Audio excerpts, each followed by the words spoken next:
he turned toward the engineer with a sinister shrug of his shoulders. Once 3 moving caribou, a mile or more away, brought a quick cry to his lips, and Howland noticed that a sudden flash of excitement came into his face, replaced in the next instant by a look of disappointment. After this he maintained a more careful guard over the Frenchman. They had covered less than half of the distance to the caribou trail when in a small open space free of bush Croisset's voice rose sharply and the team stopped. "What do you think of it, monsieur?" he cried, pointing to the snow. "What do you think of that?" Barely cutting into the edge of the open was the broken crust of 2 sledge trails. For a moment Howland forgot his caution and bent over to examine the trails, with his back to his companion. When he looked up there was a curious laughing gleam in Jean's eyes. "Mon Dieu, but you are careless!" he exclaimed.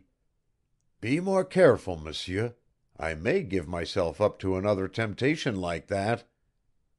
"The deuce you say!" cried Howland, springing back quickly. "I'm much obliged, Jean. If it wasn't for the moral effect of the thing, I'd shake hands with you on that. How far ahead of us do you suppose they are?" Croisset had fallen on his knees in the trail. "The crust is freshly broken," he said after a moment. "They have been gone not less than 2 or 3 hours, perhaps since morning. See this white glistening surface over the first trail, monsieur, like a billion needle points growing out of it? That is the work of 3 or 4 days' cold. The first sledge passed that long ago." Howland turned and picked up Croisset's rifle. The Frenchman watched him as he slipped a clip full of cartridges into the breech. "If there's a snack of cold stuff in the pack, dig it out," he commanded. "We'll eat on the run, if you've got anything to eat. If you haven't, we'll go hungry. We're going to overtake that sledge sometime this afternoon or tonight, or bust." "The saints be blessed, then we are most certain to bust, monsieur," gasped Jean. "And if we don't, the dogs will. Non, it is impossible." "Is there anything to eat?"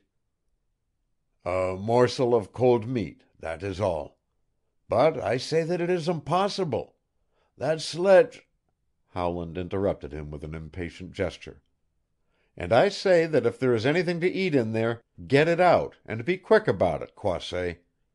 We're going to overtake those precious friends of yours, and I warn you that if you make any attempt to lose time something unpleasant is going to happen. Understand?" Jean had bent to unstrap one end of the sledge pack, and an angry flash leaped into his eyes at the threatening tone of the engineer's voice. For a moment he seemed on the point of speech, but caught himself and in silence divided the small chunk of meat which he drew from the pack, giving the larger share to Howland as he went to the head of the dogs. Only once or twice during the next hour did he look back, and after each of these glances he redoubled his efforts at urging on the huskies.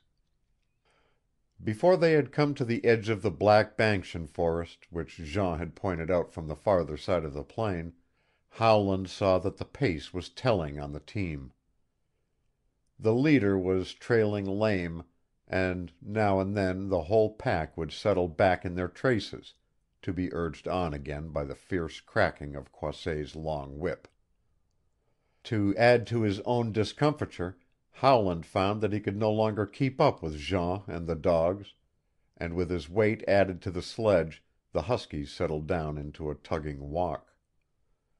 Thus they came into the deep, low forest, and Jean, apparently oblivious of the exhaustion of both man and dogs, walked now in advance of the team, his eyes constantly on the thin trail ahead.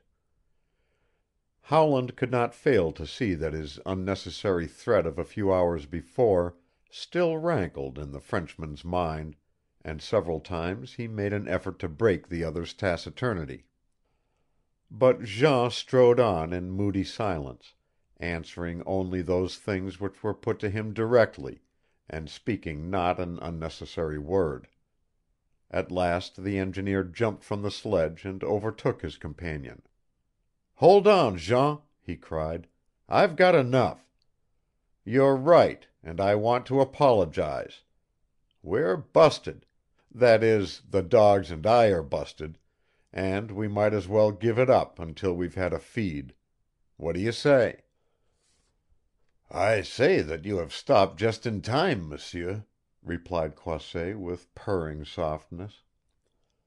"Another half hour and we would have been through the forest, and just beyond that, in the edge of the plain, are those whom you seek, Mélisse and her people. That is what I started to tell you back there when you shut me up. Mon Dieu, if it were not for Mélisse I would let you go on. And then what would happen then, M'sieur, if you made your visit to them in broad day? Listen!" Jean lifted a warning hand.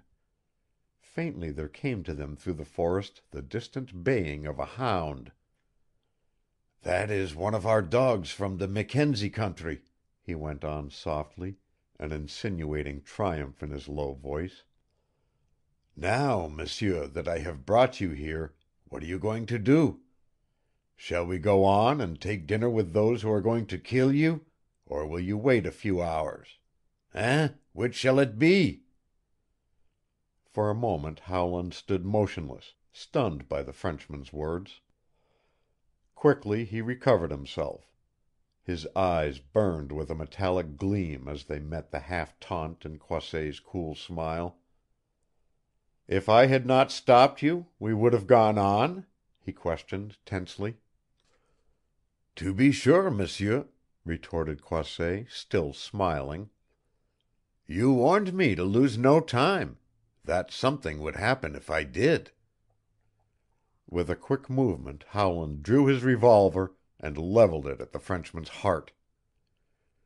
"If you ever prayed to those blessed saints of yours, do it now, Jean Croisset. I'm going to kill you," he cried fiercely. Chapter 13. Recording by Roger Moline.